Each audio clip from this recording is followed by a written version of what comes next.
As plans and proposals unfold that would radically change policing methods in some U.S. cities, calls for reform are being heard here in Toronto as well.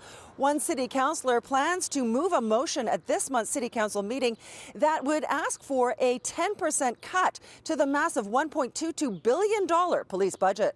Because we are getting calls from our community that things need to change. What I'm trying to do is open a door that hasn't been opened before, because the police have never been open to having this conversation. And I'm trying to start this conversation in earnest, and it's much bigger than us. This is happening in every city around the world right now. Matlow's motion, seconded by Kristen Wong-Tam, would see $122 million reallocated to more proactive initiatives and community-based programs that help at-risk youth, that tackle the roots of violence and support Black, Indigenous and racialized communities.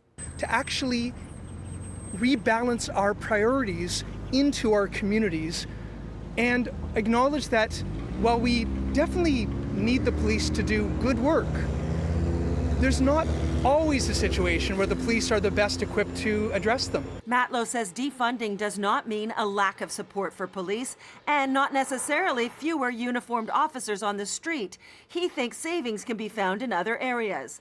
In addition to the 10% funding cut, Matlow would like to see changes that would give City Council a line-by-line accounting of the police budget and have more say about how the money is spent.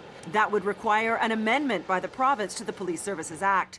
The head of Toronto's police union doesn't agree with any aspect of this motion, calling it ridiculous. To say that we're just going to take money, a 10% cut from police and put it to these social agencies makes no sense at all. But advocates say this sort of reform is not a new idea. They've been pushing for a rebalancing of police funds for years to divert them into programs that may better serve the community. One area in particular is when police respond to mental health calls. So if you're funding them to respond to issues around mental health and they're not trained, then they're going to use military tactics. They're going to use aggressive forces to deal with mental health, which could lead to unintended negative consequences. And particularly when you put the whole issue of race and racism over that, then it becomes an explosive situation.